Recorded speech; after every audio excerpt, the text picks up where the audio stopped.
हम लेते हैं चैप्टर 3 क्लास 10 का लास्ट टॉपिक है ये। इस टॉपिक के बाद हम फिर वर्ड प्रॉब्लम डिस्कस करेंगे। टॉपिक है equations reducible to a pair of linear equations. यानी इक्वेशंस आपको लीनियर इक्वेशन की फॉर्म में नहीं दी जाएंगी, उन्हें हमें कन्वर्ट करना होगा रेड्यूसिबल फॉर्म में। इस तरह की इक्वेशन होंगी। फॉर एग्जांपल ये हमें इक्वेशन सॉल्व करना है, तो ये दोनों इक्वेशंस अगर हम ऑब्जर्व करें तो ये लीनियर इक्वेशंस नहीं हैं। कैसे नहीं है? लीनियर का मतलब क्या होता है कि डिग्री 1 होनी चाहिए और 2 वेरिएबल्स होनी चाहिए। तो डिग्री 1 यहाँ इसलिए नहीं है कि जब मैं इसको सिंप्लीफाई करूँगा, सिंप्लीफिकेशन में क्या होगा, पहले एलसीएम लिया जाएगा। एलसीएम आएगा x इंटू वाई। जब मैं x इंटू वाई से इसको मल्टीप्लाई करूँगा तो ये मुझे मिलेगा 2y, x कैंसिल होके, प्लस 3x, y कैंसिल होके, इज इक्वल टू आएगा 13x इंटू वाई। क्योंकि यहाँ पर कांस्टेंट है तो साथ में x इंटू वाई आएगा। अगर आप ऑब्जर्व करें, अगर मैं इस टर्म को इधर ले आता हूँ तो ये हो जाएगा आपके पास 3x प्लस 2y माइनस का 13xy इक्वल टू 0। ये मेरे पास पॉलिनोमियल तो है लेकिन लीनियर नहीं है। लीनियर क्यों नहीं है? यानी कि x की पावर 1 है, y की पावर 1 है, लेकिन जब भी वेरिएबल प्रोडक्ट में आएंगे तो इनकी कंबाइन पावर ऐड करके मिलेगी। तो कंबाइन पावर 1 प्लस 1 2 आवर, यानी कि एक तरह का ये बन गया quadratic polynomial in 2 variables. 2 degree आ गई। ये लीनियर नहीं है। इसका मतलब मुझे कॉन्सेप्ट लगाना पड़ेगा, हमें इक्वेशंस जो लीनियर फॉर्म में नहीं है उन्हें हम रिड्यूस करेंगे एज ए लीनियर इक्वेशंस। तो कुछ चेंजेस करेंगे जिससे कि ये लीनियर इक्वेशन की फॉर्म में आ सके। वो क्या चेंजेस हो सकते हैं वो समझते हैं। यहाँ पर आप ऑब्जर्व कीजिए कि यहाँ 2/x है, यहाँ पर 5/x है, यानी कि दोनों के केस में अपॉन में x आ रहा है, यहाँ दोनों के अपॉन में y आ रहा है। हमें करना ये है कि हम इसको रीराइट करते हैं।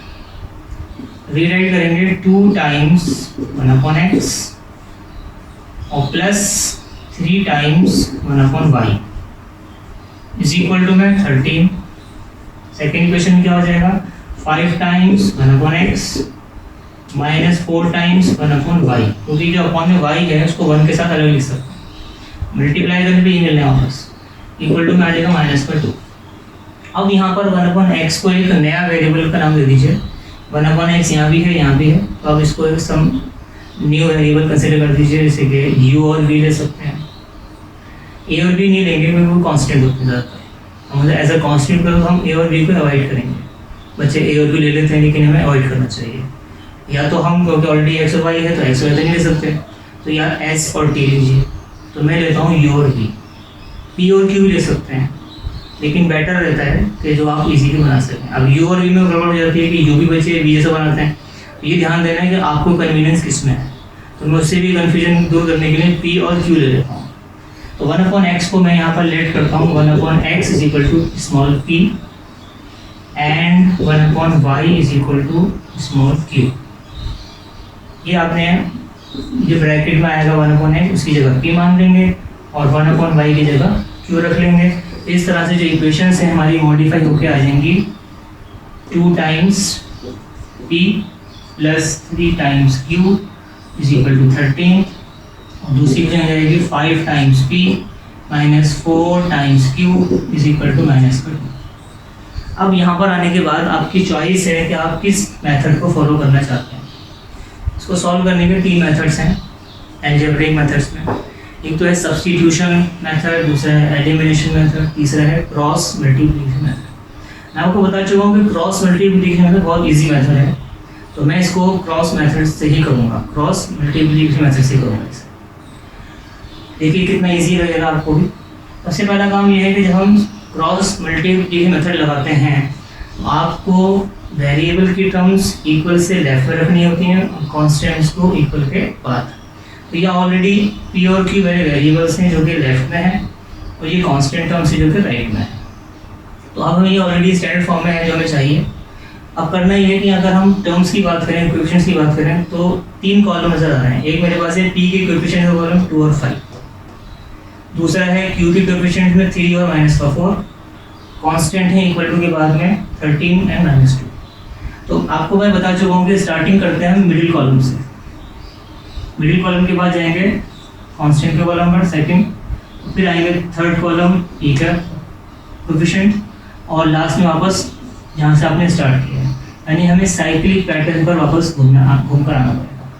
अब इसको एक्सपेंड करके लिखेंगे तो पहले हम लिखते हैं क्यू के कोएफिशिएंट्स 3 माइनस का 4। साइन का ध्यान रखना है, जो भी साइन है यहाँ पर उसको आपको लेना पड़ेगा। यहाँ पर प्लस का है तो प्लस लिखने की जरूरत नहीं होती, लेकिन माइनस का है तो लिखना जरूरी है। उसके बाद आपको लेना 13 माइनस का 2, 13 माइनस का 2। अपॉन नहीं बनाइएगा क्योंकि गड़बड़ कर देते हैं स्टूडेंट, अपॉन का साइन लगा देते हैं, अपॉन का साइन नहीं लगाना है। 3 minus 4 first column, 13 minus 2 second column, 2 5 third column, और फिर फोर्थ कॉलम में मुझे वापस मिलेगा 3 माइनस 4। ये तो हो गया एक्सपेंड। एक्सपेंड करने के बाद मुझे एरोज लगानी है, downward arrow, upward arrow, downward arrow, upward arrow, downward arrow, upward arrow. और जो अपवर्ड एरो है उसके साथ आपको माइनस का साइन शो करना है, याद रखने के लिए कि जो प्रोडक्ट होगा उसमें डाउनवर्ड प्रोडक्ट में से माइनस करेंगे अपवर्ड वाला प्रोडक्ट। तो पहला क्रॉस है उसमें पहला वेरिएबल p यूज़ करेंगे, दूसरे क्रॉस के लिए दूसरा वेरिएबल q यूज़ करेंगे, और जो तीसरा क्रॉस है क्योंकि कांस्टेंट इक्वल टू के बाद है तो वहाँ माइनस का 1 यूज़ करते हैं। यानी ये जो एक्सपेंशन है इट इम्प्लाइज दैट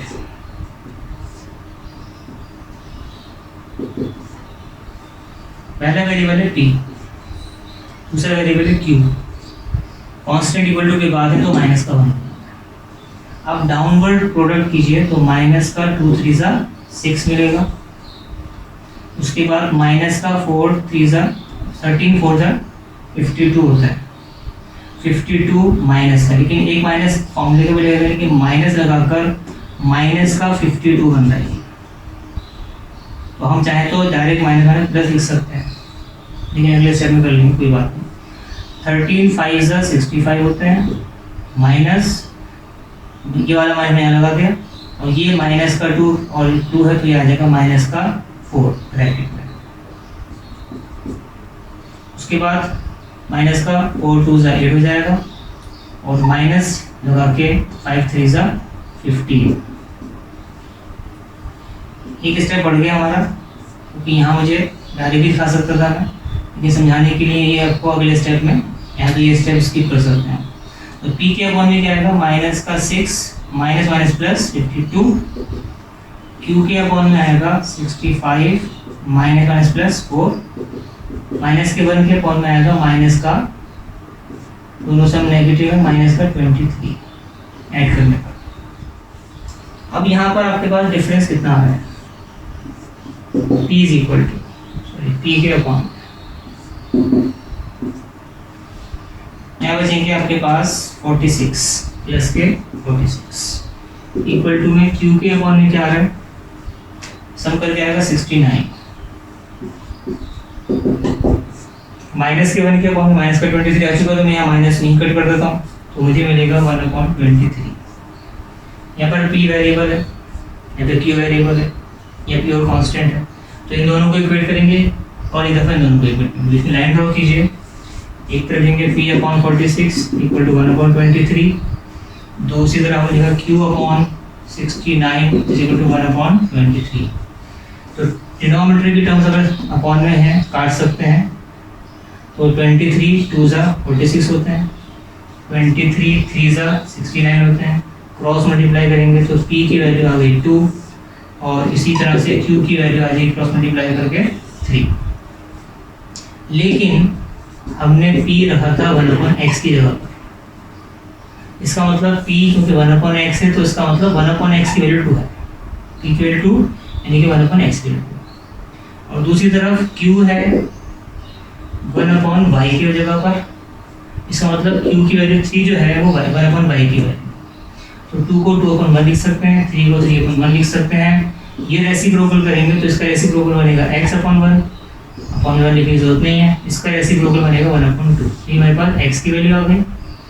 इस तरह से मुझे y की वैल्यू मिलेगी रेसिप्रोकल करके y इज इक्वल टू 1/3। यहाँ आपने रेसिप्रोकल करना है, y/1 अपॉन 1 लिखने की जरूरत नहीं है, लेकिन 1/3/1 का ऐसे होकर 1/3। इस तरह से हमारे पास x और y दोनों आंसर आ गए। एक क्वेश्चन ट्राई करते हैं, एनसीईआरटी का क्वेश्चन है, ये रेफरेंस है क्वेश्चन का। इसे हम कैसे हैंडल करेंगे? ये भी क्वेश्चन लीनियर इक्वेशन की फॉर्म में नहीं है, इसको हम रिड्यूस करेंगे लीनियर इक्वेशन की फॉर्म में। तो जो चीज़ आपने पहले ऑब्जर्व की थी, यहाँ पर भी ऑब्जर्व करते हैं कि कोई सिमिलैरिटी ऐसी है दोनों इक्वेशंस में जिसको हम एक नया वेरिएबल मान सकें। तो ऑब्जर्व कीजिए कि यहाँ पर 1/3x + y, यहाँ भी 1/3x + y अलग लिखा जा सकता है। यहाँ पर 1/3x - y, यहाँ भी है 1/3x - y। तो हमें क्या करना है, यहाँ पर सबसे पहले जो दोनों इक्वेशंस में सेम टर्म्स हैं जो इक्वेट की है, जिन्हें हम रिप्लेस कर सकते हैं, इन्हें रिप्लेस कर देते हैं। तो आप लेट कीजिए 1/3x + y को स्मॉल p मान लेते हैं, एंड 1/3x - y को q मान लेते हैं, और इन दोनों को रिप्लेस करके डायरेक्ट लिखते हैं। तो आप देखिए ये पूरी टर्म जो है p है और ये पूरी टर्म q है। तो इट इम्प्लाइज दैट पहली इक्वेशन आ गई p + q = 3/4। ये फर्स्ट इक्वेशन आ गई। सेकेंड इक्वेशन में ये जो 2/, में लिखा हुआ है इसको 1/2 लिख देंगे, तो ये पूरा एक्सप्रेशन p है, ये आ जाएगा 1/2 टाइम्स p। इसी तरह से ये पूरा एक्सप्रेशन ये y बनेगा, q बनेगा, और ये 2/, में है तो उसको माइनस का 1/2 टाइम्स q लिख सकते हैं, और = में माइनस का 1/8। अब आपको बता चुका हूँ कि जब भी फ्रैक्शंस आएंगे तो उनके डिनोमिनेटर्स को रिमूव करना हो। यहाँ पर 4 है अपॉन में, तो हमें पूरी इक्वेशन को 4 से मल्टीप्लाई करना है, क्योंकि यहाँ पे सिंगल टर्म है। लेकिन यहाँ पर 2 भी है और 8 भी है, तो 2 और 8 का एलसीएम 8 आएगा। तो आपने पूरी इक्वेशन को 8 से मल्टीप्लाई करना होगा। 8 से मल्टीप्लाई करेंगे और 4 से करेंगे, तो 4 तीनों टर्म्स मल्टीप्लाई करने पर 4 × 1 = 4p, ये मिला आपको 4p + 4 टाइम्स q, और ये 4 कैंसिल होने के बाद बचेगा 3। इसे मान लेते हैं इक्वेशन नंबर 1। 8 से मल्टीप्लाई करेंगे तो 2 के टेबल में 8 4 टाइम्स आएगा, तो 4 × 1 = 4p आ जाएगा, और माइनस लगाकर ये 2 के टेबल में 8 4 टाइम्स आएगा, तो आएगा माइनस का 4q, = में 8 से 8 कैंसिल होगा तो माइनस का 1 मिलेगा। ये आपके पास आ गई सेकेंड इक्वेशन। अब यहाँ पर मेरे पास एक पैटर्न है जो मुझे इंडिकेट कर रहा है कि यहाँ हम एलिमिनेशन मेथड लगा सकते हैं। CM मेथड हम तभी लगाते हैं जब कोएफिशिएंट डिफरेंट टाइप के आए, जिसमें सब्स्टिट्यूशन लगाना ही ईजी हो सकता है, लेकिन हम उसे अवॉइड करके CM से कर लेते हैं।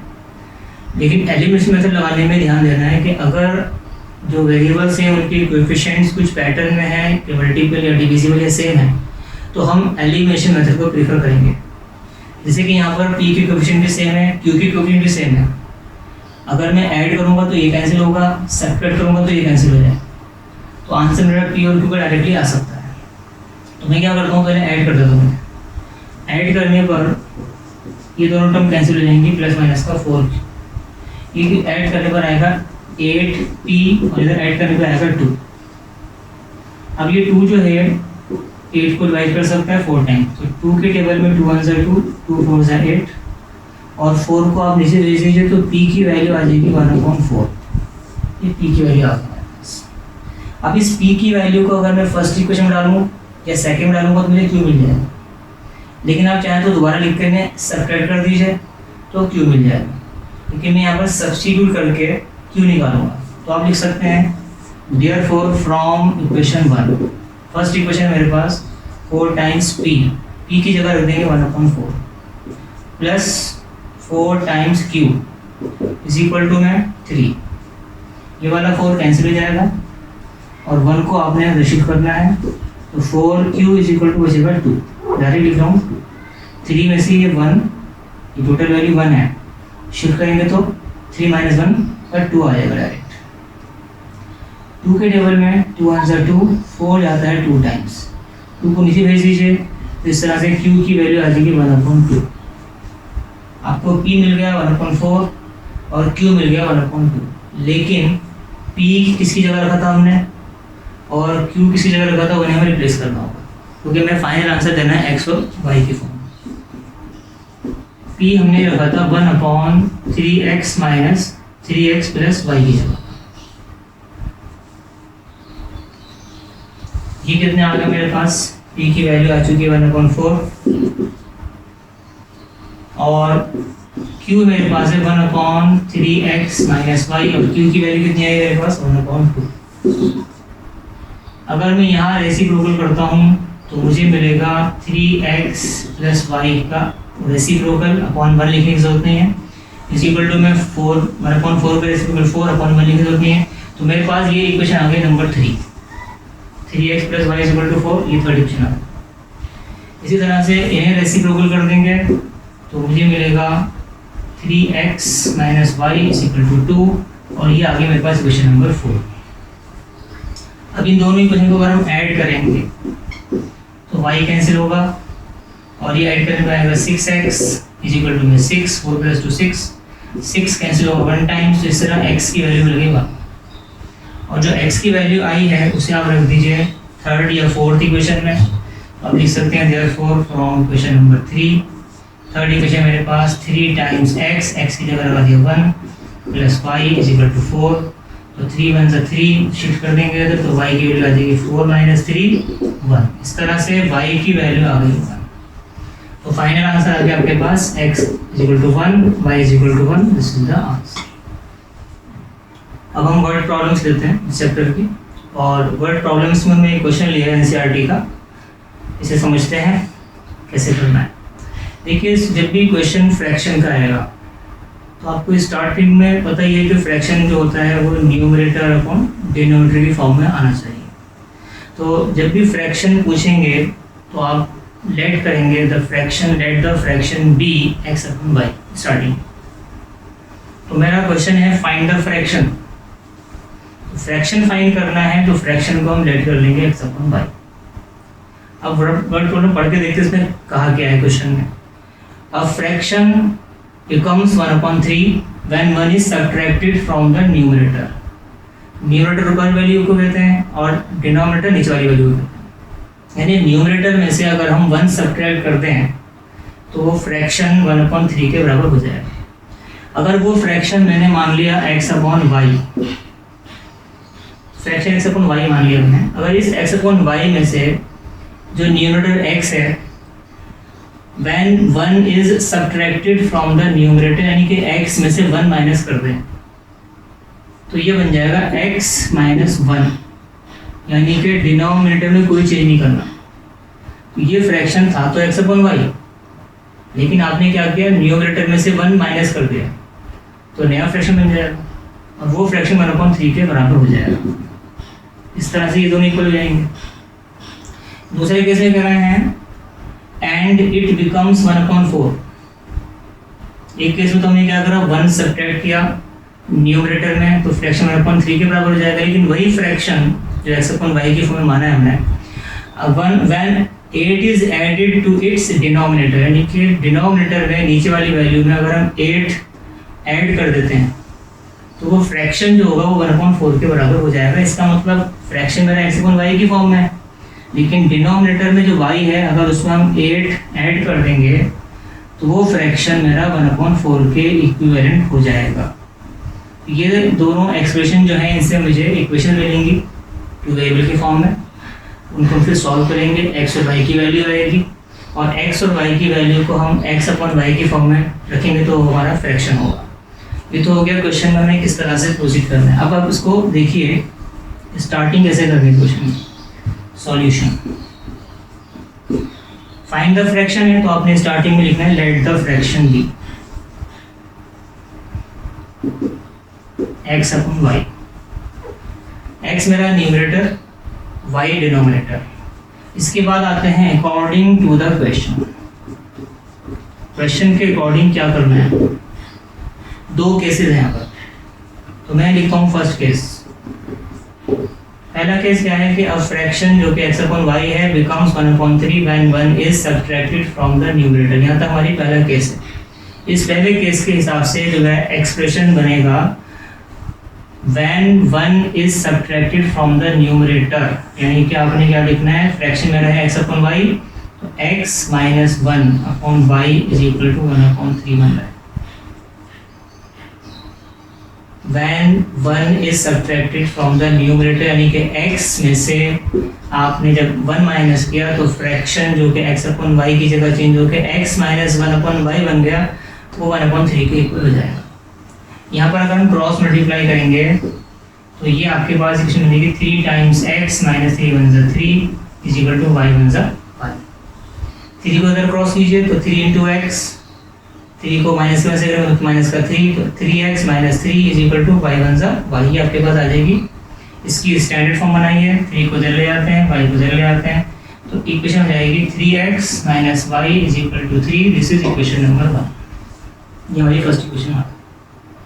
दूसरा केस लेके चलते हैं, केस 2। फर्स्ट केस हो गया, सेकंड केस में क्या करना है, एंड यहाँ से दूसरा केस स्टार्ट हो रहा है। It becomes 1 upon 4 when 8 is added to its denominator. Denominator मेरे पास y है, y में यहाँ पर x है डिनोमिनेटर, यहाँ पर y है, तो आपने क्या करना है, फ्रैक्शन तो x अपॉन y की फॉर्म में है, लेकिन जब हम y में 8 ऐड करेंगे तो ये हो जाएगा y plus 8, x upon y plus 8, the fraction becomes 1 upon 4, it becomes 1 upon 4। यहाँ से हमारा वर्ड प्रॉब्लम्स कंप्लीट हो गई। इक्वेशंस की एक इक्वेशन बन चुकी है हमारी, यहाँ से दूसरी इक्वेशन बनाएंगे क्रॉस मल्टीप्लाई करने के बाद। तो 4x is equal to y plus 8 वन ज़ा y प्लस 8, y को इधर ले आइए, इक्वेशन आ जाएगी 4x minus y is equal to 8, ये आपकी सेकंड इक्वेशन। यहाँ लिखेंगे नाउ, दोनों इक्वेशन आपको लिखनी है। पहली इक्वेशन है मेरे पास 3x minus y is equal to 3, और दूसरी इक्वेशन है 4x minus y is equal to 8। मैं आपको बता चुका हूँ कि अगर x के कोएफिशिएंट्स इक्वल हों या y के कोएफिशिएंट इक्वल हों या मल्टीपल की फॉर्म में आए तो आपको एलिमिनेशन मेथड ही लगाना चाहिए। यहाँ पर ये y के कोएफिशिएंट ऑलरेडी इक्वल है, तो यहाँ एलिमिनेशन मेथड से सॉल्व करना ज़्यादा बेटर रहेगा। यहाँ हम करेंगे सब्ट्रैक्ट होके, दोनों के साइन सेम है, हमें इसे एलिमिनेट करना है तो साइन चेंज करना पड़ेगा, तो हम करेंगे सब्ट्रैक्ट, और सब्ट्रैक्ट करने के बाद होगा साइन चेंज करना। ये प्लस का है तो माइनस हो जाएगा, माइनस का प्लस हो जाएगा, ये प्लस का है तो माइनस हो जाएगा, ये दोनों इक्वल टर्म्स कैंसिल हो जाएंगे, और यहाँ पर मुझे मिलेगा माइनस का x, यहाँ मिलेगा मुझे माइनस का 5, माइनस कैंसिल, तो x की वैल्यू आ चुकी है 5। अब निकालना है y, तो आप यूज़ कीजिए फ्रॉम इक्वेशन 1 और इक्वेशन 2, आपकी मर्जी है। दोनों इक्वेशन आप ले सकते हैं, फर्स्ट इक्वेशन ये है, सेकंड ये है, तो आप दोनों में से फर्स्ट इक्वेशन चूज कर लीजिए, क्योंकि छोटे कोएफिशिएंट्स हैं, आपको चूज करना है जिसमें छोटे कोएफिशिएंट्स हों या छोटे कोएफिशिएंट्स हैं। तो आप लीजिए from equation number 1 3 times x minus y is equal to 3, x मुझे 5 मिला है तो आ जाएगा 3 times 5 minus y is equal to 3, तो 3 5 ज़ा 15 minus y is equal to 3, y को इधर ले जाइए, 3 को इधर जाएगा 15 minus 3 is equal to y। तो सॉल्व करके हमें y की वैल्यू मिल जाएगी, वो कितनी है, यहाँ पे आ गया हमारे पास 12, तो इसका मतलब y is equal to 12। Therefore fraction हमारे पास है x अपॉन y, जो कि मिलेगा x कितना है मेरे पास 5 और y कितना है 12, तो दिस इज द आंसर। अगर हम इसको चेक करना चाहें तो आप चेक करके देखिए, अगर मैं x में 1 माइनस करूंगा तो पहला केस क्या था, 1 माइनस करने का था, न्यूमरेटर में से 1 कम करेंगे तो ये बन जाएगा 4, और 4 के टेबल में 12 3 टाइम जाता है तो 1/3 बन जाता है मेरे पास फ्रैक्शन। और अगर मैं डिनोमिनेटर में 8 ऐड करता हूँ तो ये हो जाएगा 20, और 5 के टेबल में 20 आता है 4 टाइम्स, तो ये 1/4 बन जाएगा। इसका मतलब ये आंसर मेरा ठीक है। अब हम लेते हैं एक नई प्रॉब्लम, और ये प्रॉब्लम है 2 डिजिट नंबर की। इससे पहले हमने क्या था, फ्रैक्शन वाली एक प्रॉब्लम की थी। जब आपसे फ्रैक्शन पूछेंगे तो फ्रैक्शन को हम डायरेक्टली x अपॉन y से स्टार्ट करते हैं, लेट द फ्रैक्शन भी x अपॉन y। लेकिन जब आपसे पूछेंगे 2 डिजिट नंबर तो आपको यहाँ भी ऐसे ही लेट करके चलना होगा स्टार्टिंग में, लेट द 2 डिजिट नंबर भी x प्लस 10y। पहले लॉजिक समझते हैं कि x प्लस 10y हम क्यों लेते हैं। देखिए यहाँ पर कोई भी 2 डिजिट नंबर मैं लिखता हूँ, मान लीजिए 23 है, तो यहाँ पे दो डिजिट्स हैं, एक 2 है और दूसरा 3, एक 2 है और दूसरा 3 है। 3 कहाँ पर है? यूनिट प्लेस पर है, तो ये 3 टाइम्स 1 है, 3 1 जा 3 है। लेकिन 2 कहाँ पर है? टेंस प्लेस पर है, तो ये 2 10 जा 20, यानी कि ये 3 है, ये 20, इनकी प्लेस पे है। अगर हम डिजिट्स को इंटरचेंज करते हैं तो ये बन जाएगा 32, ये आपके पास आ जाएगा यूनिट प्लेस पर, ये चला जाएगा टेंस प्लेस पर। तो डिजिट तो वही है 2 और 3, लेकिन प्लेस वैल्यू के हिसाब से इनके 10 टाइम्स और 1 टाइम चेंज हो रहा है। तो आपको याद रखना है कि मेरे पास जो दो डिजिट्स हैं वो दोनों वेरिएबल होंगे, तो मैं एक को एक्स और एक को वाई देता हूँ। तो जब ये दो डिजिट होंगे तो वो एक्स इंटू वाई की शक्ल में नहीं लिखे जाएंगे, क्योंकि यहाँ लिखने का मतलब है कि इनका मल्टीप्लिकेशन हो रहा है। मल्टीप्लिकेशन में नहीं करना है, मैं नंबर बनाना है 2 डिजिट नंबर। यहाँ पर दोनों नंबर को लिखूंगा तो हो जाएगा 3 + 20, इसको ऐड करूंगा तो जाएगा 2 + 30, 2 + 30। हालांकि 23 लिख सकता हूँ, तो लिखा हुआ है ऑलरेडी 23, ये ऐड करके हमारे पास 32 बनेगा। लेकिन जब मेरे पास वेरिएबल होंगे अननोन, तो हमें इस केस में क्या करना होगा, जब हम ये x और y मान के चलेंगे तो एक तो होगा यूनिट प्लेस पर, अगर मैं यूनिट प्लेस पर x मानूंगा तो ये x रहेगा, इसको x मान लेते हैं। अगर ये टेंस प्लेस पर है तो ये 10 टाइम y हो जाएगा। जब इन्हें ऐड करेंगे तो ये x + 10y की फॉर्म में आएगा। तो कभी भी x × y की शक्ल में नहीं लिखेंगे, क्योंकि x × y का मतलब होगा 2 × 3, अगर 2 और 3 है तो 2 × 3 6 बनेगा। तो ये चीज़ हमें ऐसे नहीं लेनी। तो आपने जब भी 2 डिजिट नंबर मानना होगा वो x + 10y की फॉर्म में मानेंगे। इसका फ़ायदा ये है कि x में मिल रहा है यूनिट प्लेस पर और y मिल रहा है टेंस प्लेस पर, तो 10 टाइम्स y। ये जो डिजिट्स हैं x और y सिंगल डिजिट वैल्यूज़ हैं, और जो 2 डिजिट नंबर मिलेगा मुझे वो एक टेंस प्लेस पर होगा डिजिट, दूसरा यूनिट प्लेस पर। तो x + 10 टाइम्स y की फॉर्म में लेट करेंगे जब आपसे 2 डिजिट नंबर पूछेंगे। तो लेट, अगर इसको स्टार्टिंग किस तरह करनी है क्वेश्चन को देखते हैं। तो आपने इसका सॉल्यूशन लिखना है, let the 2 digit number be x + 10y। Starting में आपने let the digit at unit place be x, let the digit at tens place be y, इस तरह से प्रोसीड ना करके आप डायरेक्टली लेट करेंगे 2 डिजिट नंबर x + 10y की फॉर्म में। अगर क्वेश्चन में पूछ रहे हैं कि रिवर्सिंग दी ऑर्डर का कॉन्सेप्ट भी आएगा, तो डिजिट्स का जब ऑर्डर चेंज करेंगे तो x को y की जगह पर, y को x की जगह पर शिफ्ट कर देंगे। जैसे कि 23 का 32 बन रहा है, इसी तरह से जब हम x और y को इंटरचेंज करेंगे तो ये y + 10x बन जाएगा। x को y की जगह पर, y को x की जगह पर। जब हम कहते हैं reversing the order of digits, तो उस केस में हमें x को y की जगह, y को x की जगह पर कंसीडर करना होगा। फिलहाल हमारा जो 2 डिजिट नंबर है वो x + 10y की फॉर्म में है। अब आते हैं इसमें according to the question. Question के अकॉर्डिंग यहाँ पर भी 2 केस बनेंगे। तो केस 1 क्या बन रहा है वो देखते हैं। फर्स्ट केस क्या है, क्वेश्चन की लैंग्वेज में है the sum of the digits. Digits है मेरे पास है x और y। डिजिट्स क्या क्या है, x और y। एक x डिजिट है, दूसरा y डिजिट। एक यूनिट प्लेस पर है, एक टेंस प्लेस पर है। तो डिजिट्स का सम यानी कि x + y of a 2 digit number is 9। तो ये पहली इक्वेशन मेरी यहाँ बन जाएगी इस केस में। पहला केस ये है। दूसरा केस बनेगा ऑल्सो के बाद 9 टाइम्स दिस नंबर। ये जो नंबर मैंने कंसीडर किया है 2 डिजिट नंबर, इसका 9 times this number is equal to twice the number obtained by reversing the order of the digits. Digits का ऑर्डर चेंज करेंगे तो उसके ट्वाइस के बराबर होगा। ऑर्डर चेंज करने का मतलब x की जगह y, y की जगह x रखेंगे। तो पहला केस कंसीडर करते हैं लैंग्वेज के हिसाब से according to the question. Case 1 है x + y यानी कि sum of the digits is equal to 9। This is equation number 1, straightforward. Second case क्या है, सेकंड केस में आपसे कह रहे हैं 9 टाइम्स दिस नंबर। जो नंबर मैंने माना है इसका 9 टाइम्स, तो आप लिख लीजिए 9 टाइम्स दिस नंबर यानी कि 9 टाइम्स x + 10y।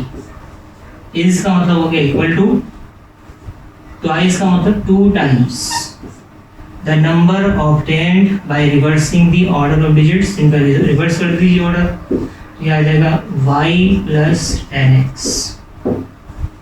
इसको आप मल्टीप्लाई करके इसकी इक्वेशन बनाएंगे। इसके आगे आपके हो गई इक्वेशन मल्टीप्लाई करने पर 9x + 90 y, 9x + 90y और इज इक्वल टू में आ जाएगा 2y + 2 × 20x। अब x की वैल्यू को x के पास, y की वैल्यू को y के पास ले आते हैं। तो जब y को जब लेके आऊँगा तो 90 - 2 आएगा 88y, इधर 20 - 9 करूँगा तो आएगा 11x। तो 11 के टेबल में 88 8 टाइम्स आएगा, इसका मतलब मुझे x की वैल्यू मिल रही है 8y। अब इसको मैं 8y को ले आने की ज़रूरत नहीं है क्योंकि मैं यहाँ लगा सकता हूँ सब्सटीट्यूशन मेथड स्ट्रेट फॉरवर्ड। इसको मान लीजिए क्वेश्चन नंबर 2 और सब्सटीट्यूटिंग सेकंड इनटू फर्स्ट कर देंगे, हमारा आंसर आ जाएगा x और y। यहाँ पर हम करते हैं substituting question 2 into first. First equation मेरे पास है x + y = 9, x + y = 9। यहाँ पर आप x की जगह डाल दीजिए 8y from first equation, second equation. 8y + y = 9, इनका सम आ रहा है 9y = 9, 9 कैंसिल 1 टाइम्स, y की वैल्यू आ गई 1। जब y की वैल्यू 1 आ जाएगी तो आप निकाल देंगे from second equation x = 8y है, 8 टाइम्स y की वैल्यू 1 है, 8 1 = 8। तो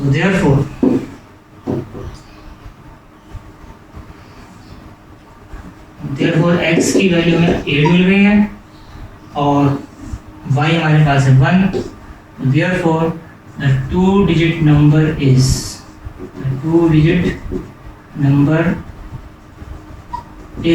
equal to x + 10y। x की जगह आपने 8 रखना है, प्लस 10 टाइम्स y की जगह 1 रखना है, ये आ जाएगा 8 + 10 यानी कि 18 इज द आंसर। अब एक और प्रॉब्लम लेते हैं, ये भी एनसीईआरटी की प्रॉब्लम है, एज से related. 5 years ago Nuri was thrice as old as Sonu। ये आपको बनेगा first case 5 years ago। Second case बनेगा 10 years later Nuri will be twice as old as Sonu। यहाँ से हमारा बन रहा है second case. How old are Nuri and Sonu? जब हमें एज बतानी होती है तो हमेशा हम प्रेजेंट एज को लेट करेंगे। तो आपका जो सॉल्यूशन स्टार्ट होगा, आप लेट करेंगे, let Noori's present age be x years and Sonu's present age be y years। पहले दोनों की आपने प्रेजेंट एज कंसिडर करनी है x एंड y, तो क्या हमें आंसर बताना है उनकी कितनी उम्र है, कितनी एज है, तो उनकी प्रेजेंट एज x और y मान लिया। अब आते हैं अकॉर्डिंग टू द क्वेश्चन।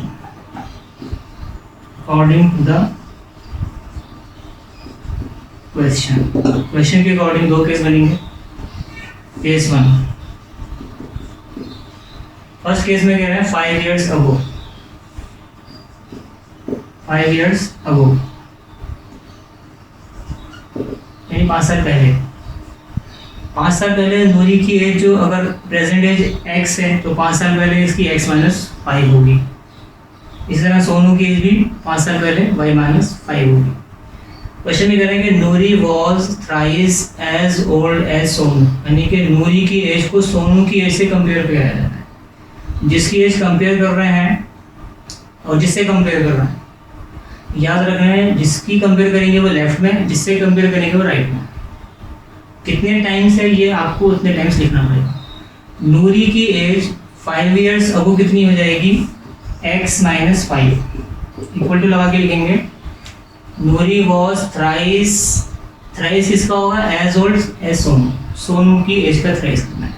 तो नूरी की जो 5 years बैक एज थी वो लेफ्ट में, और सोनू की जो एज होगी वो y - 5 तो होगी, मगर इक्वेट करने के लिए कह रहे हैं कि सोनू की थ्राइस एज का थ्राइस जो एज बनेगी वो नूरी की एज, यहाँ लिखेगा थ्राइस। ये आपका ट्रांसलेशन हो गया पहले स्टेटमेंट का। 5 years होगा मतलब 5 years माइनस कर दिए प्रेजेंस। नूरी वॉज थ्राइस, तो नूरी आगे आपने लगाने इक्वल का साइन, नूरी की एज होगी x minus 5 equal to thrice, ये आगे थ्राइस और ये आगे सोनू की एज।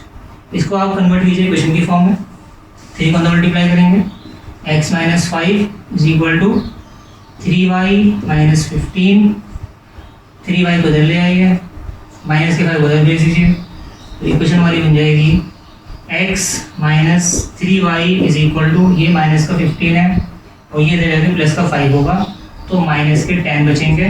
ये बनेगी हमारी क्वेश्चन नंबर 1। आपने एक केस डील कर लो, सेकेंड केस डील करेंगे, तो ये क्वेश्चन रब कर रहा हूँ मैं, पढ़ लेते हैं पहले। 10 years लेटर, यहाँ पे मैंने लिखा था 5 years हो, तो सेकेंड केस में होगा 10 years later, Noori will be twice. इस पर रब नहीं करता हूँ, अभी इतना पोर्शन रख करता हूँ। तो आपको लिखना है सेकंड केस, ये था 5 years अगो, यहाँ आएगा 10 years लेटर,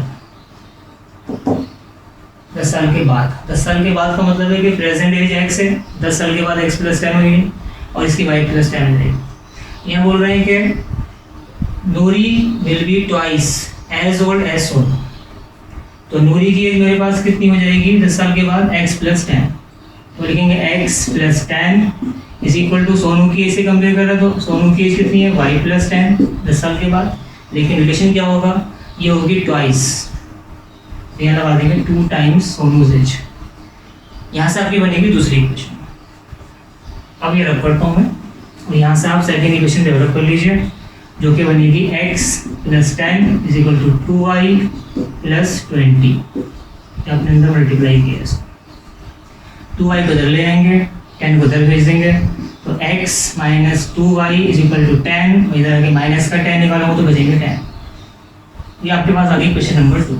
अब इनको सॉल्व करने के लिए मुझे चूज़ करना है तीनों में से एक मेथड, तो आपको नाउ लिखकर दोनों इक्वेशन लिखनी होगी। तो आपने वर्ड प्रॉब्लम को इक्वेशन में कन्वर्ट किया, और अब इन इक्वेशन को सॉल्व करने के लिए आपको चूज़ करना है कोई सब सूटेबल मेथड। तो पहले इक्वेशन नोट कीजिए, पहली इक्वेशन मेरे पास है x minus 3y is equal to minus का 10, और ये है x minus 2y is equal to plus का 10। अब इन दोनों इक्वेशन को अगर आप ऑब्जर्व करेंगे तो अगर कोएफिशिएंट्स इक्वेट हो सकते हैं या मल्टीपल की फॉर्म में, तो हम एलिमिनेशन मेथड प्रेफर करते हैं। तो यहाँ पर ऑलरेडी x की कोएफिशिएंट बराबर है, तो यहाँ हम करेंगे सब्ट्रैक्ट, क्योंकि साइन भी सेम है। यहाँ कर दीजिए सब्ट्रैक्ट, सब्ट्रैक्ट करने का मतलब होगा साइन चेंज करना, तो ये प्लस का माइनस हो जाएगा, माइनस का प्लस, प्लस का माइनस, ये दोनों टर्म अपोजिट साइन की इक्वल टर्म्स हैं, कैंसिल हो जाएंगी।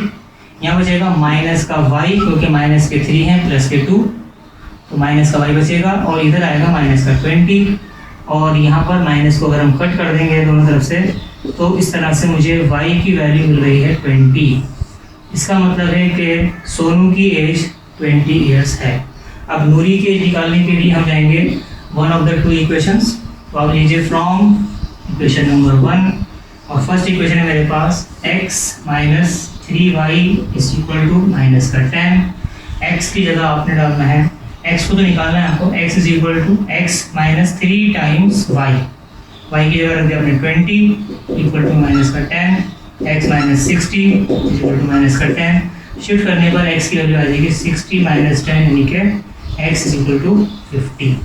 तो इस तरह से x की वैल्यू 50 आ गई है और y की वैल्यू 20। आंसर को हमें देना पड़ेगा वर्ड्स में, तो आप लिख सकते हैं therefore Noori's present age is equal to x is equal to 50 years and Sonu's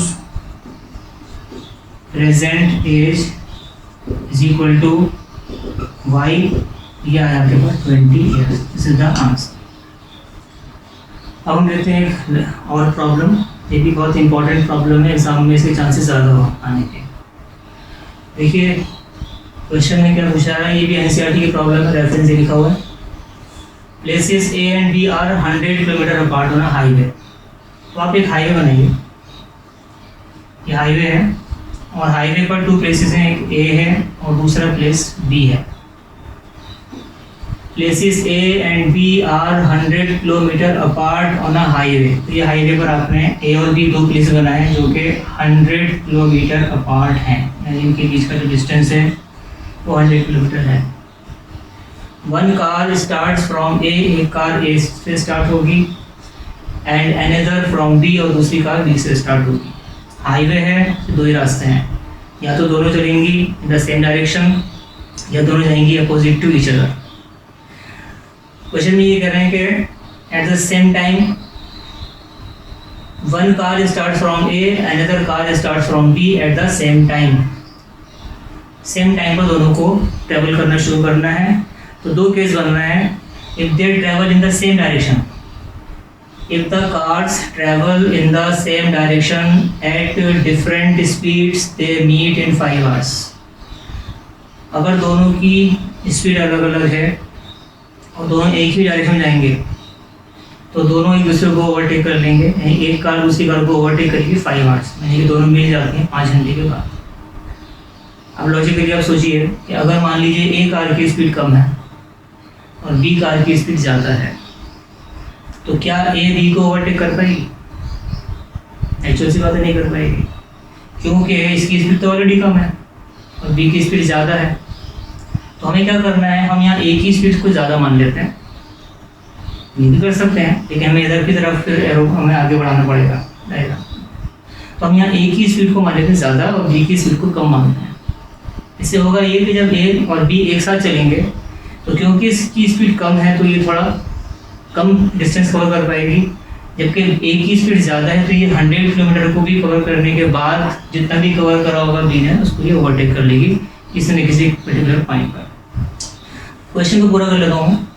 if they travel towards each other, अगर ये दोनों एक दूसरे के अपोजिट आती हैं तो दोनों को 1 घंटा लगेगा मीट करने में। तो एक्चुअली अगर एक की स्पीड ज़्यादा है तो ये ज़्यादा डिस्टेंस कवर करेगी घंटे में और ये थोड़ा कम डिस्टेंस कवर करेगी घंटे में। तो 1 घंटे में दोनों जो है किसी पर्टिकुलर पॉइंट में on the highway in between the two cars कहीं ना कहीं इनका वेटिंग पॉइंट होगा, मिल जाएंगे 1 घंटे के बाद। ये तो हमारे क्वेश्चन समझ में आ गया। अब हमें इसे सॉल्व कैसे करना है वो देखना है। आपसे पूछना है दोनों की स्पीड बतानी है कितनी है। तो आप मान लीजिए जो कार ए है इसकी स्पीड को मैं मान लेता हूँ x kilometre per our. A car की speed x kilometre per our है और जो बी कार है उसकी speed y kilometre per our मान लेते हैं। और क्या माना हमने कि x इज ग्रेटर देन y, x की वैल्यू ज़्यादा है y कम। अब अगर दोनों इन द सेम डायरेक्शन चलते हैं, यानी यहाँ से कार ए ने स्टार्ट किया, यहाँ से बी कार ने स्टार्ट किया, दोनों किसी पर्टिकुलर पॉइंट पर आगे मिल जाती हैं और ये पॉइंट मान लीजिए सी है। सी पर आगे दोनों मिल गई कार। ए से लेके सी तक का डिस्टेंस कवर किया है ए कार ने एक्स स्पीड से 5 hours में। ये डिस्टेंस कवर हुआ है 5 hours में। बी कार ने भी 5 hours लिए और ए कार ने भी 5 hours लिए। आपको रिलेशन मालूम है कि स्पीड इज इक्वल टू होता है डिस्टेंस अपॉन टाइम। और अब यहाँ बात हो रही है तीनों चीज़ों की। स्पीड x है, निकालनी है, टाइम 5 hours दिया हुआ है और डिस्टेंस यहाँ पर AC है और BC डिस्टेंस है।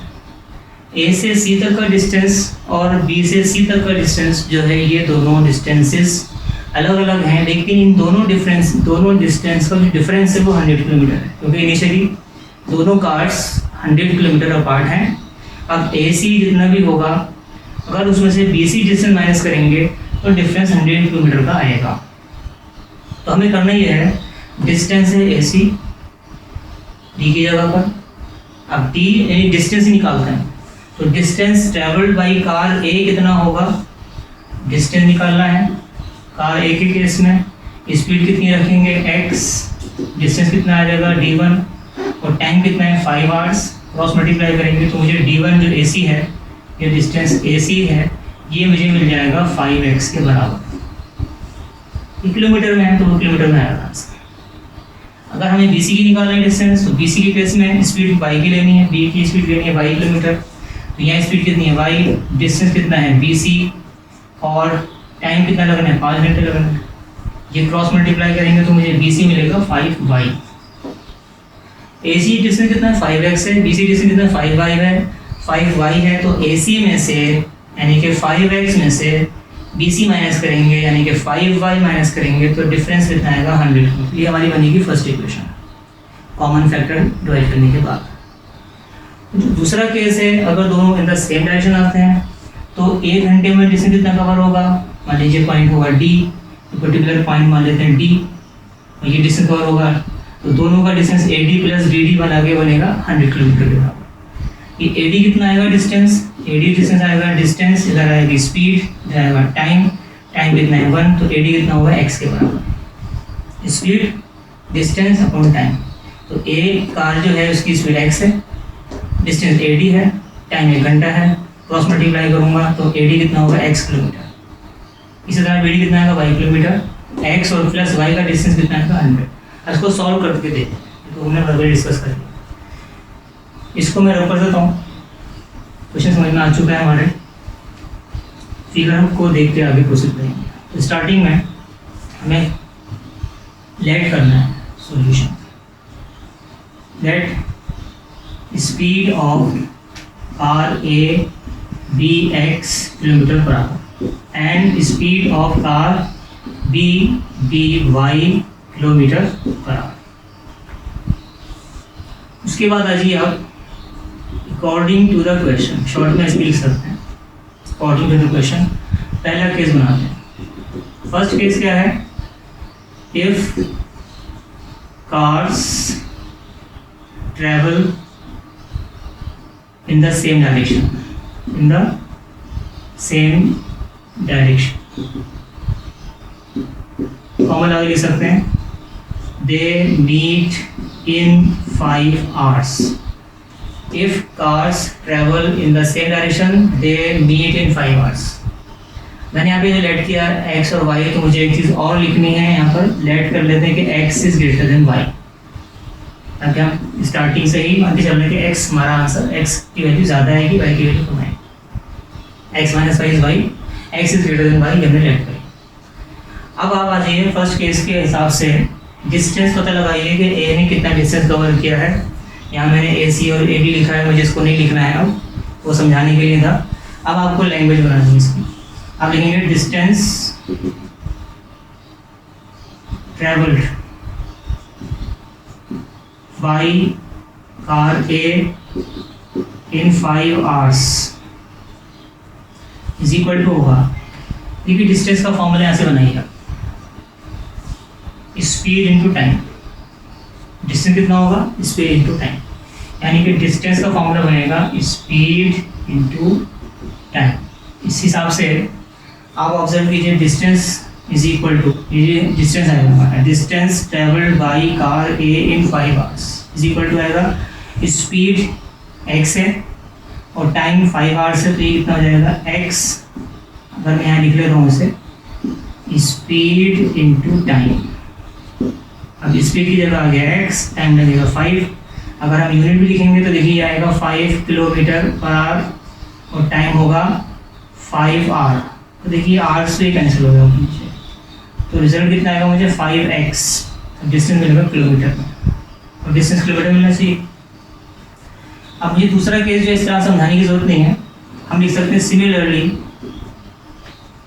Similarly distance travelled by car B in 5 hours is equal to 5y। ये भी डिस्टेंस किलोमीटर में, ये 5x डिस्टेंस है, ये 5y डिस्टेंस है, और यहाँ आएगा सच दैट 5x ये पूरा डिस्टेंस है, 5y ये डिस्टेंस है, तो आपको डायरेक्टली कुछ बनानी है, 5x minus 5y is equal to 100। वो मैंने समझा दिया, लेकिन यहाँ जो चीज़ समझी है उसको आपको डायरेक्टली इक्वेशन बनानी है। कॉमन फैक्टर 5 है, तो डिवाइड बाई 5 कर दीजिए, 5 से डिवाइड करने पर इक्वेशन आ जाएगी x minus y is equal to 20। 5 cancel 1 time, 5 cancel 1 time, तो x माइनस वाई, और 5 के टेबल में 5 2 ज़ा 10, 0 होकर 20 मिल जाएगा। ये मेरे पास आ गई क्वेश्चन नंबर 1। अब सेकेंड इक्वेशन बनाने के लिए सब मैं रख कर रहा हूँ, सेकंड में बनाते हैं सेकंड केस।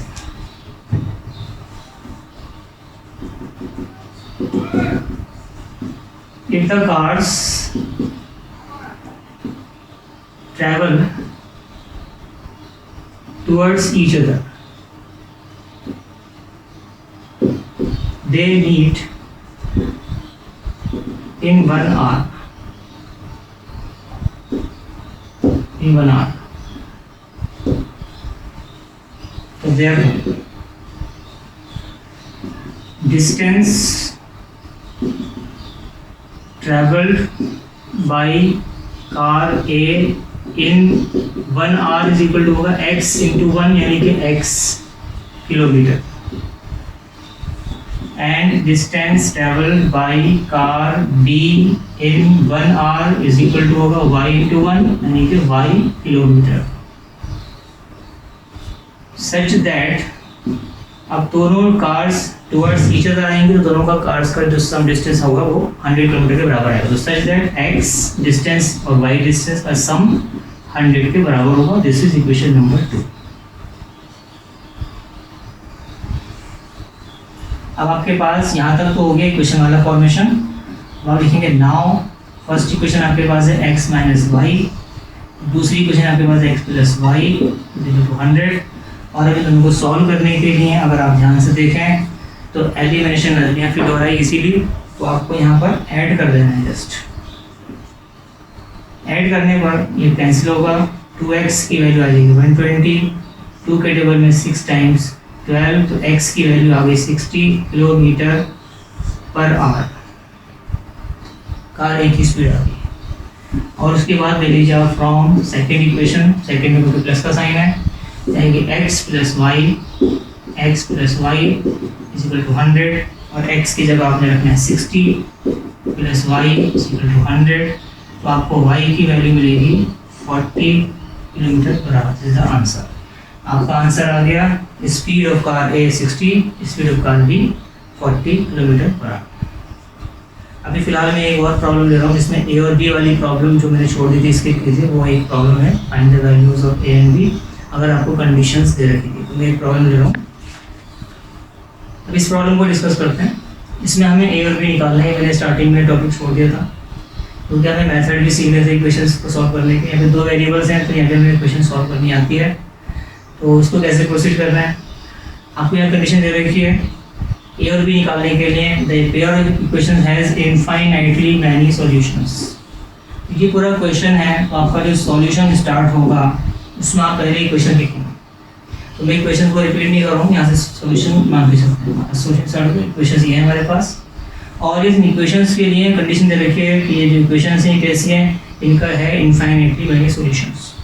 तो आप पहले लिखेंगे condition for infinitely many solutions. Condition होती है A1 upon A2 is equal to B1 upon B2 is equal to C1 upon C2। तो अब यहाँ पर A1 क्या है, फर्स्ट इक्वेशन में x का कोएफिशिएंट, सेकंड में x का A2 है, तो A1 अपॉन A2 ऐसे लिखेंगे यहाँ से।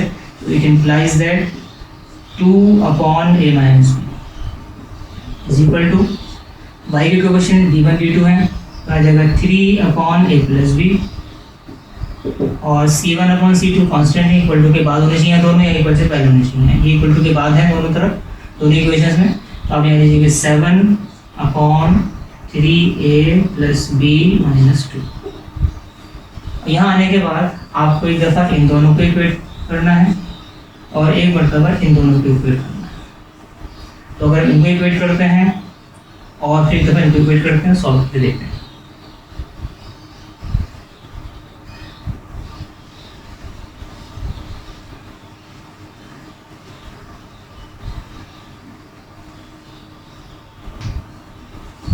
लाइन ड्रॉ करेंगे, ये आपका हो जाएगा 2 upon A minus B is equal to 3 upon A plus B, और दूसरी तरफ आ जाएगा 3 upon A plus B is equal to 7 upon 3A plus B minus 2। यहाँ क्रॉस मल्टीप्लाई कीजिए, आएगा 2A प्लस 2B, यहाँ क्रॉस मल्टीप्लाई करेंगे आएगा 3A माइनस 3B। आपने क्या करना है, 2a को इधर ले जाइए, 3b को इधर, ये आ जाएगा 5b is equal to a। तो ये आपके पास a की वैल्यू आ गई 5। इसे यहाँ छोड़ देंगे फर्स्ट इक्वेशन मान के, यहाँ क्रॉस मल्टीप्लाई कर दीजिए, तो आएगा 3 3 9a प्लस 3b माइनस 3 2 6। इधर क्रॉस मल्टीप्लाई करेंगे 7a प्लस 7b, ये ऊपर जाएगा तो 7 से मल्टीप्लाई होगा 7 है 7b, 7 इधर ले आइए, 7b इधर ले आइए, 6 को इधर भेज दीजिए, तो 9a माइनस 7a बचेगा 2a, 3b माइनस 7b हो जाएगा माइनस का 4b, और ये 6 उधर गया तो प्लस का 6। यहाँ कॉमन फैक्टर है 2, डिवाइड बाई 2 कर दीजिए, आ जाएगा a minus 2b equal to 3। 2 से डिवाइड करने के बाद a की वैल्यू है 5b, यहाँ पर आप रखेंगे 5b minus 2b equal to 3। ये वैल्यू हमने रखी है फ्रॉम फर्स्ट इक्वेशन, ये रेफरेंस डाल देंगे और रखेंगे। अब यहाँ पर जो डिफरेंस आएगा वो ये 3b इज इक्वल टू 3, 3 से 3 कैंसिल, तो b की वैल्यू आ गई 1। और इसके बाद फ्रॉम फर्स्ट इक्वेशन में आपको दे रखा है a is equal to 5b, तो b की आपके पास वैल्यू है 1, ये आ जाएगा आपके पास 5 टाइम्स 1, 5 1 5, a की वैल्यू आ गई 5। This is the answer.